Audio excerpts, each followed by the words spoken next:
നമസ്കാരം. വാരാന്ത്യത്തിലേക്ക് സ്വാഗതം. നേരത്തെ അറിയിക്കുന്ന നമ്മുടെ ദേശാഭിമാനി ചാക്ക് രാധാകൃഷ്ണൻ്റെ പ്ലീന പരസ്യം പ്രസിദ്ധീകരിച്ചതിനെ ചൊല്ലിയുള്ള ബഹളം കേട്ടുകൊണ്ടാണ് വാരം പുലർന്നത്. പരസ്യക്കാരൻ്റെ ചാക്കുമായി പ്ലീന കമ്മിറ്റിക്ക് ബന്ധമൊന്നുമില്ലെന്ന് സഖാവ് എ.കെ. ബാലൻ വിശദീകരിച്ചു. പള്ളി വേറെ, സ്രാമ്പി വേറെ, പ്ലീനം വേറെ, പരസ്യം വേറെ. ചാക്ക് രാധാകൃഷ്ണൻ്റെ പരസ്യം സ്വീകരിച്ചത് പ്ലീനത്തിൻ്റെ ശോഭ കെടുത്തിയെന്ന് വി.എസ്. അച്യുതാനന്ദനും എം.എം. ലോറൻസും ആനത്തലവട്ടം ആനന്ദനും ഭാസുരേന്ദ്ര ബാബുവും ബാബു എം. പാലിശ്ശേരിയും ഏകസ്വരത്തിൽ അഭിപ്രായപ്പെട്ടു. എന്നാൽ കേന്ദ്ര കമ്മിറ്റി അംഗവും ദേശാഭിമാനി ജനറൽ മാനേജറുമായ സഖാവ് ഇ.പി. ജയരാജൻ അതിനോട് വിയോജിച്ചു. ചാക്ക് രാധാകൃഷ്ണനെ പോലെയുള്ള ധീര ദേശാഭിമാനികളുടെ പരസ്യത്തിന് ദേശാഭിമാനിയിൽ വിലക്കൊന്നുമില്ല എന്ന് വിശദീകരിച്ചു. ചാക്കിനെയും പരസ്യത്തെയും ജയരാജനെയും ന്യായീകരിച്ചുകൊണ്ട് ദേശാഭിമാനി അത്യുജ്വലമായ മുഖപ്രസംഗം പാസാക്കി. പിണറായി വിജയനും ജയരാജനോട് യോജിച്ചു. പരസ്യക്കാരുടെ ജീവചരിത്രവും ജാതകവും നോക്കിയിട്ടല്ല പരസ്യം സ്വീകരിക്കുന്നതെന്ന് വ്യക്തമാക്കി. അതോടെ ബാബു പാലിശ്ശേരിയുടെ കൺഫ്യൂഷൻ തീർന്നു. അദ്ദേഹം പരസ്യമായി നിലപാട് മാറ്റി. ABVPയിൽ പ്രവർത്തിച്ചിരുന്ന കാലത്ത് SFIക്കാരനെ കുത്തിക്കൊന്ന ശങ്കരനാരായണൻ പിന്നീട് പേരും പാർട്ടിയും മാറ്റി മാർക്സിസ്റ്റ് MLA ആയി എന്നാണ് ചരിത്രം. പാലിശ്ശേരിയുടെ വാക്കും പഴയ ചാക്കും ഒരുപോലെയാണെന്ന് കുന്നംകുളത്തുകാർക്ക് പണ്ടേ അറിയാം. ഏതായാലും തിരുവനന്തപുരത്ത് യോഗം ചേർന്ന CPM സംസ്ഥാന സെക്രട്ടേറിയറ്റ് പരസ്യ വിവാദത്തെക്കുറിച്ച് അല്പം വ്യത്യസ്തമായ നിലപാടാണ് കൈക്കൊണ്ടത്. ചാക്കിൻ്റെ പരസ്യം 1-ാം പേജിൽ വന്നത് ക്ഷീണമായി. പത്രത്തിൻ്റെ പരസ്യ വിഭാഗം വേണ്ടത്ര ജാഗ്രത പുലർത്തിയില്ല. ഈ തീരുമാനത്തിൻ്റെ അടിസ്ഥാനത്തിൽ ദേശാഭിമാനി തിങ്കളാഴ്ചത്തെ എഡിറ്റോറിയൽ പിൻവലിക്കുമോ, ബാബു പാലിശ്ശേരി ഫേസ്ബുക്ക് വഴി അഭിപ്രായം വീണ്ടും തിരുത്തി കുറിക്കുമോ എന്ന് പറയാറായിട്ടില്ല. ഫേസ്ബുക്ക് അക്കൗണ്ട് ബാബു പാലിശ്ശേരിക്ക് മാത്രമല്ല കൊടിസുനിക്കും കിർമാണി മനോജിനും വരെയുണ്ടെന്ന് ഏഷ്യാനെറ്റ് ന്യൂസ് കണ്ടുപിടിച്ച് മാലോകരെ അറിയിച്ചു. മിനിറ്റുകൾക്കകം മറ്റ് ചാനലുകളും അത് ഏറ്റുപിടിച്ചു. ഒഞ്ചിയം കൊലക്കേസിലെ പ്രതികൾ ബർമുടയും ടീഷർട്ടും ഇട്ട് ജയിലിൽ നിൽക്കുന്ന ചിത്രങ്ങൾ കൈരളി പീപ്പിൾ ഒഴിച്ച് എല്ലാ ചാനലുകളിലും തത്തിക്കളിച്ചു. പിറ്റേന്ന് പത്രങ്ങളും അത് മത്തങ്ങയാക്കി. കൊലക്കേസ് പ്രതികൾക്ക് ജയിലിൽ രാജകീയ ജീവിതം എന്ന് സിൻഡിക്കേറ്റ് മാധ്യമങ്ങൾ ഒന്നടങ്കം ആർത്തു വിളിച്ചു. ഓരോ പത്രവും ഭാവനക്കൊത്ത വിധം സ്റ്റോറികൾ അടിച്ചുവിട്ടു. മലയാളത്തിൻ്റെ സുപ്രഭാതം ഉടനടി എഡിറ്റ് പേജിൽ പരമ്പര ആരംഭിച്ചു. അഴികൾക്കുള്ളിൽ അഴിഞ്ഞാട്ടം. ആഭ്യന്തര വകുപ്പിനെക്കുറിച്ച് വലിയ ആക്ഷേപമുയർന്നു. തിരുവഞ്ചൂർ രാധാകൃഷ്ണൻ പോലീസ് മന്ത്രിയായിരിക്കുന്നതിൽ ചെന്നിത്തല ഗ്രൂപ്പുകാർക്കുള്ള അമർഷം കണ്ണൂർ MP സുധാകരനിലൂടെ പുറത്തു വന്നു. അല്പന ഐശ്വര്യം കിട്ടിയാൽ അർദ്ധരാത്രി കുട പിടിക്കും. തിരുവഞ്ചൂരിന് ആഭ്യന്തരം കിട്ടിയാൽ രാപ്പകൽ പോപ്പി കുട പിടിക്കും. ആഭ്യന്തരമന്ത്രി രാജിവെക്കണം, അല്ലെങ്കിൽ രാജിവെപ്പിക്കണം. ഒരു ഇംഗ്ലീഷുകാരൻ 5 ഫ്രഞ്ചുകാരെ തോൽപ്പിക്കും എന്നാണ് പഴമൊഴി. അതേ മാനദണ്ഡമനുസരിച്ച് ഒരു തിരുവിതാംകൂറുകാരൻ 8 or 9 മലബാറുകാരെ മലർത്തിയടിക്കും. കെ. സുധാകരൻ കണ്ണൂർക്കാരനാണെങ്കിൽ തിരുവഞ്ചൂർ രാധാകൃഷ്ണൻ കോട്ടയംകാരനാണ്. കണ്ണൂർ MPയുടെ ആക്രോശം കേട്ട് ആഭ്യന്തരമന്ത്രി കുലുങ്ങിയില്ല. ഇതിനൊക്കെ മറുപടി പറയാനുള്ള ഭാഷ തനിക്കറിയാം, പക്ഷേ അത് ഉപയോഗിക്കാൻ സംസ്കാരം അനുവദിക്കുന്നില്ല. തീയിൽ കുരുത്ത താൻ വെയിലത്ത് വാടുന്ന പ്രശ്നമില്ല. അൽപ്പൻ ആരാണെന്നും പോപ്പിക്കുടയുടെ ബ്രാൻഡ് അംബാസഡർ ആരാണെന്നും പറയിപ്പിക്കരുത് എന്നൊക്കെ തിരിച്ചടിച്ചു. സരിതയുടെ പെൻഡ്രൈവ് കയ്യിലുണ്ട്, അത് പുറത്തു വന്നാൽ ഐ ഗ്രൂപ്പിൽപ്പെട്ട പല പുണ്യാളന്മാരുടെയും കളസം കീറും എന്ന് ഭംഗേന്ദ്രേണ സൂചിപ്പിച്ചു. അതോടെ ചെന്നിത്തല ഗ്രൂപ്പിൻ്റെ പത്തി മടങ്ങി. തീയിൽ കുരുത്ത തിരുവഞ്ചൂർ പിറ്റേ ദിവസം കോഴിക്കോട് ജില്ലാ ജയിൽ സന്ദർശിച്ചു. 24 ജയിലർമാരെ ഉടനടി സ്ഥലം മാറ്റി. കൊടിസുനി, കിർമാണി മനോജ്, മുഹമ്മദ് ഷാഫി മുതലായ ധീര സഖാക്കളെ പൂജപ്പുര ജയിലിലേക്ക് കൊണ്ടുപോയി പൂജയ്ക്ക് വെക്കാനും കൽപ്പിച്ചു. പക്ഷേ ജയിലർമാരെ മാറ്റുന്ന പോലെ ജയിൽ പുള്ളികളെ മാറ്റാൻ കഴിയില്ല. കാരണം അവർ രാജ്യത്തിൻ്റെ സ്വത്താണ്. പ്രതികളെ തൊട്ടുകളിക്കരുത് എന്ന് വിചാരണ കോടതി കൽപ്പിച്ചു. വിചാരണ നടക്കുമ്പോൾ വക്കീലിൻ്റെ വാദം കേട്ട് പുളകമണിയാൻ ഏതൊരു പ്രതിക്കും അവകാശമുണ്ട്. അതുകൊണ്ട് അവരെ കോഴിക്കോട് ജയിലിൽ തന്നെ പാർപ്പിക്കണം. ബ്ലീച്ചടിച്ച ആഭ്യന്തരമന്ത്രി കൂടുതൽ അന്വേഷണത്തിന് 3-അംഗ കമ്മിറ്റിയെ നിയമിച്ചു. അതും പോരാഞ്ഞ് ജില്ലാ ജയിൽ സൂപ്രണ്ടിനെ സസ്പെൻഡ് ചെയ്ത് അരിശം തീർത്തു. ഒഞ്ചിയം കേസിലെ പ്രതികൾ സെൽഫോൺ ഉപയോഗിക്കുന്നതും ജയിലർമാരെ ഭീഷണിപ്പെടുത്തുന്നതും ഇൻ്റലിജൻസ് DGP പണ്ടേ റിപ്പോർട്ട് ചെയ്തിരുന്നു. ആഭ്യന്തര സെക്രട്ടറി അത് ജയിൽ DGPയെ അറിയിക്കുകയും ചെയ്തു. എന്നാൽ അത് ഗൗനിച്ചില്ല എന്ന് മാധ്യമ സിൻഡിക്കേറ്റുകാർ ആരോപിച്ചു. അതുകൂടിയായപ്പോൾ അലക്സാണ്ടർ ജേക്കബ് പൊട്ടിത്തെറിച്ചു. വിചാരണ തടവുകാർ ബർമുട ധരിക്കുന്നതിലോ മോഹനം മാസ്റ്റർ കെട്ടിയോളെ കാണുന്നതിലോ ഒരു തെറ്റുമില്ല. കിർമാണി മനോജും മുഹമ്മദ് ഷാഫിയും ഫേസ്ബുക്ക് ഉപയോഗിച്ചതിന് തെളിവില്ല. ചിത്രങ്ങൾ മോർഫ് ചെയ്തതാവാനാണ് സാധ്യത. ഒഞ്ചിയം കേസ് വിചാരണ ചെയ്യുന്ന ജഡ്ജിയെ സ്വാധീനിക്കാൻ മാധ്യമ സിൻഡിക്കേറ്റുകാർ നടത്തുന്ന ശ്രമത്തിൻ്റെ ഭാഗമാണ് ഇതെല്ലാം. ജയിൽ DGPയുടെ വെളിപ്പെടുത്തൽ സിൻഡിക്കേറ്റുകാരെ കോപാകുലരാക്കി. ആറന്മുളക്കടുത്ത് തുമ്പമൺ സ്വദേശിയും സത്യക്രിസ്ത്യാനിയുമാണ് മഹാനായ അലക്സാണ്ടർ. മനോരമയിൽ സബ് എഡിറ്ററായിട്ടാണ് അദ്ദേഹം ഔദ്യോഗിക ജീവിതം ആരംഭിച്ചത്. എന്നാൽ ആ പരിഗണന പോലും നൽകാതെ മലയാള മനോരമ DGP പ്രതിഭാഗം ചേർന്നു എന്ന് ഒന്നാം പേജിൽ ഒന്നാമത്തെ തലവാചകമായി അച്ചടിച്ചു. മറ്റു പത്രങ്ങളും മോശമാക്കിയില്ല. പിണറായി വിജയനെ മംഗലശ്ശേരി നീലകണ്ഠനും അലക്സാണ്ടർ ജേക്കബിനെ മാമ്പറ്റ അപ്പുമാഷുമാക്കി മാതൃഭൂമിയുടെ ഒന്നാം പേജിൽ ഗോപികൃഷ്ണൻ ദേവാസുരം പുനഃസൃഷ്ടിച്ചു. DGPയെ മാറ്റണം എന്ന ആവശ്യം ഗ്രൂപ്പ് ഭേദമന്യേ സകല കോൺഗ്രസ്സുകാരും ഏകസ്വരത്തിൽ ഉന്നയിച്ചു. PC ജോർജും VS അച്യുതാനന്ദനും അതിനോട് യോജിച്ചു. ആഭ്യന്തരമന്ത്രി അലക്സാണ്ടർ ജേക്കബിനോട് വിശദീകരണം തേടി. അതേസമയം പിണറായി വിജയനും ദേശാഭിമാനി പത്രവും അലക്സാണ്ടർ ദ ഗ്രേറ്റിൻ്റെ അവദാനങ്ങൾ പാടിപ്പുകഴ്ത്തി. സത്യസന്ധനും കർത്തവ്യ വ്യഗ്രനുമായ പോലീസ് ഉദ്യോഗസ്ഥനെ കോൺഗ്രസ്സുകാർ പീഡിപ്പിക്കുന്നു എന്ന് വിലപിച്ചു. സഖാവ് യേശുദാസൻ 5-ാം പേജിൽ കാർട്ടൂൺ വരച്ചു. ഇടതുപക്ഷ സ്വതന്ത്രനായി അലക്സാണ്ടർ ജേക്കബ് പത്തനംതിട്ടയിൽ നിന്ന് പാർലമെൻറ്റിലേക്ക് മത്സരിച്ചാലും നമുക്ക് അത്ഭുതത്തിന് അവകാശമില്ല. ആ ഘട്ടത്തിൽ തിരുവഞ്ചൂർജി അത്യുഗ്രമായി തിരിച്ചടിച്ചു. അലക്സാണ്ടർ സഖാവിനെ കൈക്കല കൂടാതെ എടുത്തു മാറ്റി. ജയിലിൻ്റെ ചുമതല പ്രഗത്ഭനും പ്രതിഭാധനനുമായ സെൻകുമാറിനെ ഏൽപ്പിച്ചു. സ്ഥാനത്ത് നിന്ന് നീക്കിയാൽ പോരാ, നടപടിയെടുക്കണം, IPSൽ നിന്ന് പിരിച്ചുവിടണം എന്നൊക്കെയാണ് PC ജോർജും ഒരു വിഭാഗം കോൺഗ്രസ്സുകാരും ആവശ്യപ്പെടുന്നത്. പക്ഷേ അതൊന്നും നടപ്പുള്ള കാര്യമല്ല. അലക്സാണ്ടർ ചക്രവർത്തി വെറുമൊരു IPSകാരനോ CPM അനുഭാവിയോ മാത്രമല്ല. ശാലോം ചാനലിൽ ദൈവവചനം പ്രഘോഷിക്കുന്ന ഒന്നാന്തരം സുവിശേഷകൻ കൂടിയാണ്. മലങ്കര കത്തോലിക്ക സഭയുടെയും ക്ലിമ്മീസ് പിതാവിൻ്റെയും കണ്ണിലുണ്ണിയാണ്. മാസഡോണിയയിലെ അലക്സാണ്ടർ കഴിഞ്ഞാൽ തുമ്പമൺ അലക്സാണ്ടർ എന്നാണ് മധ്യ തിരുവിതാംകൂറിൽ പറഞ്ഞു കേൾക്കുന്നത്.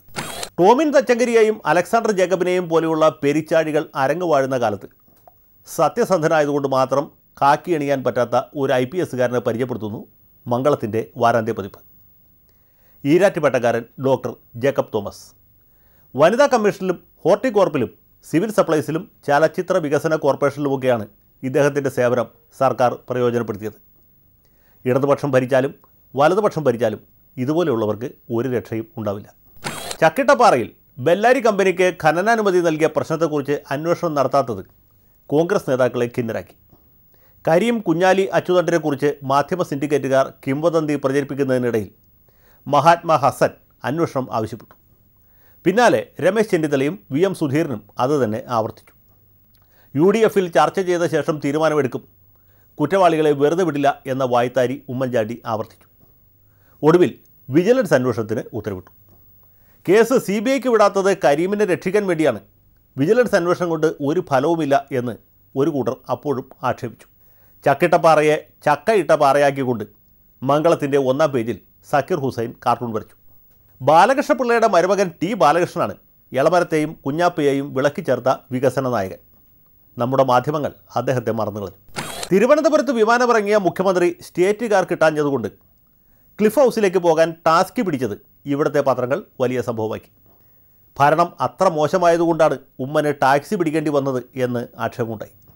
ഇവർക്കാർക്കും കുഞ്ഞുഞ്ഞിനെക്കുറിച്ച് ഒരു ചുക്കും അറിയില്ല. അങ്ങനെ ശാഠ്യക്കാരനല്ല കേരള മുഖ്യമന്ത്രി. കാർ കിട്ടിയില്ലെങ്കിൽ കാളവണ്ടിയിൽ കയറും, വേണ്ടി വന്നാൽ നടക്കാനും മടിക്കില്ല.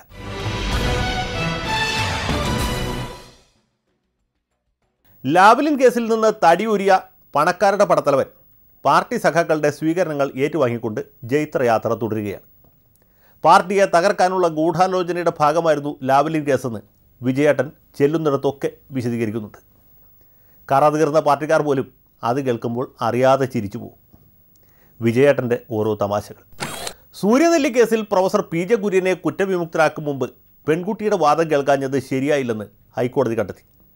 പ്രശ്നം ഡിവിഷൻ ബെഞ്ചിൻ്റെ പരിഗണനയ്ക്കയച്ചു. ചീഫ് ജസ്റ്റിസ് ഉൾപ്പെടുന്ന ബെഞ്ചാണ് വാദം കേൾക്കുന്നതെങ്കിൽ പേടിക്കാനില്ല.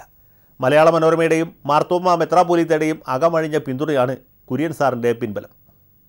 ഒരു നീതിമാൻ 7 തവണ വീണാലും എഴുന്നേൽക്കും, പാവിയോ അനർത്ഥത്തിൽ നശിച്ചു പോകും. കസ്തൂരി രംഗൻ റിപ്പോർട്ടിൽ നിന്ന് കേരളത്തെ കാത്തുരക്ഷിക്കാൻ മുഖ്യമന്ത്രി ഉമ്മൻചാണ്ടി ആദർശധീരനായ അന്തോണീസ് പുണ്യാളനോട് അകമഴിഞ്ഞ് പ്രാർത്ഥിച്ചതായി ഡിസംബർ 2-ാം തീയതി ദീപിക പത്രം സകല സത്യവിശ്വാസികളെയും അറിയിച്ചു. മലയാള മനോരമ ഒരു പടി കൂടി മുന്നോട്ട് പോയി. പുണ്യാളൻ പ്രാർത്ഥന കേട്ടു. മദാമ്മയോടും ജയന്തി നടരാജനോടും പറഞ്ഞു ഉടനെ കാര്യം ശരിയാക്കും എന്ന് ദൈവതിരുനാമത്തിൽ സത്യം ചെയ്തു പറഞ്ഞു. അന്തോണീസ് പുണ്യാളനെ അറിയാവുന്നവരാരും അത് വിശ്വസിക്കില്ലെന്ന് മനോരമയ്ക്കറിയാം, ദീപികയ്ക്കറിയാം, നമുക്കും അറിയാം. ഈ ഘട്ടത്തിൽ ദീപിക ആന്റണി ഇടപെടണം, പാറമടക്കാരെ സംരക്ഷിക്കണം എന്നാവശ്യപ്പെട്ടുകൊണ്ട് കഥൻ്റെ രസം കരകവിയുന്ന ഒരു എഡിറ്റോറിയൽ എഴുതിവിട്ടു. സ്വന്തം ഭാര്യയ്ക്കും കുട്ടികൾക്കും വേണ്ടി പോലും പുണ്യാളൻ ഇന്നേ തീയതി വരെ ഒരാളോടും ശുപാർശ പറഞ്ഞിട്ടില്ല. പിന്നെയാണ് ഹൈറേഞ്ചിലെ പാറമടക്കാർ. അതിന് വേറെ ആളെ നോക്കണം. ഇടുക്കി ജില്ലയിൽ പാറമട നടത്തുന്നതിൽ 85% കത്തോലിക്കരാണെന്ന് മാധ്യമം കണ്ടുപിടിച്ച് റിപ്പോർട്ട് ചെയ്തു. അത് മുമ്പ് തന്നെ ഏവർക്കും അറിവുള്ള കാര്യമാണ്. പശ്ചിമഘട്ടത്തിൽ പാറമട നടത്തുന്നവർ മുസ്ലിങ്ങൾ നന്നേ കുറവാണ്. ജമായത്ത് ഇസ്ലാമിക്കാർ ആരും തന്നെയില്ല. അതാണ് മാധ്യമ വാർത്തയുടെ അകപ്പൊരുൾ. സുഗതകുമാരിയേക്കാൾ വലിയ മരപ്രേമിയുണ്ടെങ്കിൽ അത് നമ്മുടെ ചീഫ് ജസ്റ്റിസ് മഞ്ജുള ചെല്ലൂരാണ്. മരത്തിൽ ആണിയടിച്ച് പോസ്റ്റർ പതിക്കരുത് ആയമ്മ വിധിച്ചു കളഞ്ഞു. മാതൃഭൂമിക്കാർ അത് കേട്ട് കോരിത്തരിച്ചു. മുഖപ്രസംഗം വരെ എഴുതി. ആകാശത്തിന് ആണിയടിക്കരുത് എന്നാണ് വാരാന്ത്യത്തിൻ്റെ എളിയ അഭ്യർത്ഥന. വൃശ്ചികമാസമായിട്ടും കുയിലിൻ്റെ കൂജനം കേൾക്കാനില്ല. ആഗോളതാപനവും അന്തരീക്ഷ മലിനീകരണവും നിമിത്തം നിരവധി പക്ഷിവർഗ്ഗങ്ങൾ വംശനാശം നേരിടുകയാണെന്ന് മംഗളം പത്രം റിപ്പോർട്ട് ചെയ്തു.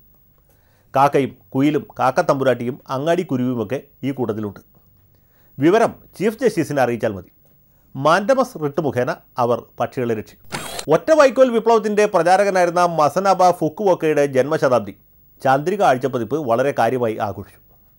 ഒറ്റ വൈക്കോൽ മലയാളത്തിലാക്കിയ CP ഗംഗാധരനുമായി PM ജയൻ നടത്തിയ അഭിമുഖം, രാസവളവും കീടനാശിനിയും ഉപയോഗിക്കാതെ കൃഷി ചെയ്യുന്നതിനെക്കുറിച്ച് S ഉഷയും KJ പോളും എഴുതിയ ലേഖനങ്ങൾ, ഫുക്കുവോക്കയുടെ സിദ്ധാന്തം ആപൽക്കരമായ അസംബന്ധമാണെന്ന് സമർത്ഥിച്ചുകൊണ്ട് സഖാവ് P ഗോവിന്ദപിള്ള പണ്ടെഴുതിയ ലേഖനം, അതിന് OV വിജയൻ എഴുതിയ കാവ്യാത്മകമായ മറുപടി. ചന്ദ്രിക വായിച്ച് നാട്ടിലെ മൊത്തം ലീഗുകാരും രാസവളവും കീടനാശിനിയും ഉപേക്ഷിച്ച് കൃഷി ഉഷാറാക്കും എന്നാണ് വാരാന്ത്യത്തിൻ്റെ പ്രതീക്ഷ. മധ്യകേരളത്തിൽ ഉത്സവകാലം കൊടിയേറി. ഉത്സവങ്ങളുടെ ഉത്സവം എന്ന് പേരുകേട്ട തൃപ്പൂണിത്തുറ വൃശ്ചികോത്സവം അതിഗംഭീരമായി നടന്നു.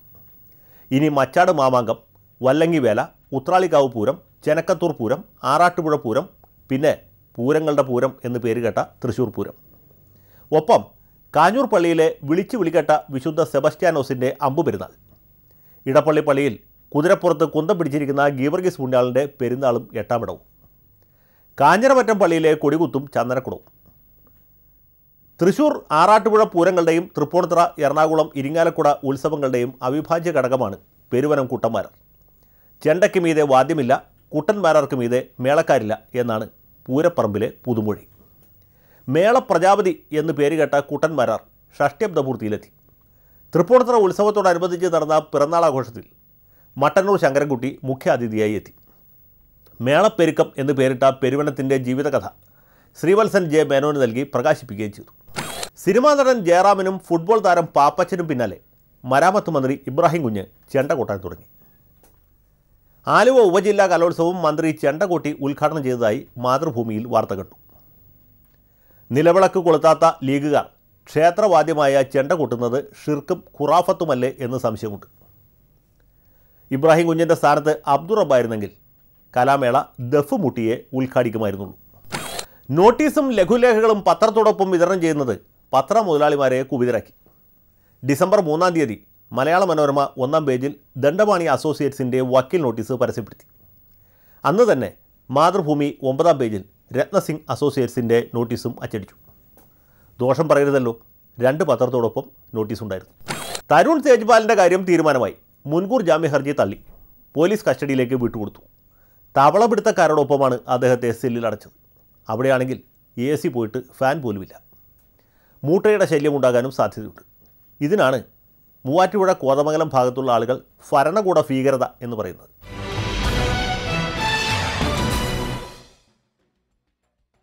തരുൺ തേജ്പാൽ ഒറ്റയ്ക്കല്ല. ജസ്റ്റിസ് AK ഗാംഗുലിക്കെതിരെ ഉയർന്ന ലൈംഗിക ആരോപണം പ്രഥമ ദൃഷ്ട്യാ ശരിയാണെന്ന് സുപ്രീം കോടതിയുടെ 3-അംഗ കമ്മിറ്റി കണ്ടെത്തി. പക്ഷേ നടപടിയൊന്നും എടുക്കാൻ നിവൃത്തിയില്ല. കാരണം ഗാംഗുലി റിട്ടയർ ചെയ്തു. മാത്രമല്ല, ഇപ്പോൾ ഗാംഗുലിക്കെതിരെ നടപടിയെടുത്താൽ ഇനി വേറെ പലർക്കുമെതിരെ നടപടിയെടുക്കേണ്ടി വരും. അത് പൊല്ലാപ്പാകും.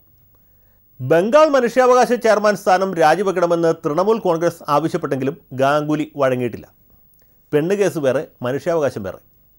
അഴിമതി ആരോപണ വിധേയനായ നമ്മുടെ ബാലേട്ടന് കേന്ദ്രത്തിൽ മനുഷ്യാവകാശം സംരക്ഷിക്കാമെങ്കിൽ പെണ്ണുകേസിൽപ്പെട്ട ഗാംഗുലിക്ക് സംസ്ഥാനത്തും ആ ഉത്തരവാദിത്വം നിറവേറ്റാം. ചില വീഴ്ച മഹാനുശോഭയാം, മലയിൽ കന്തരമെന്ന പോലവേ.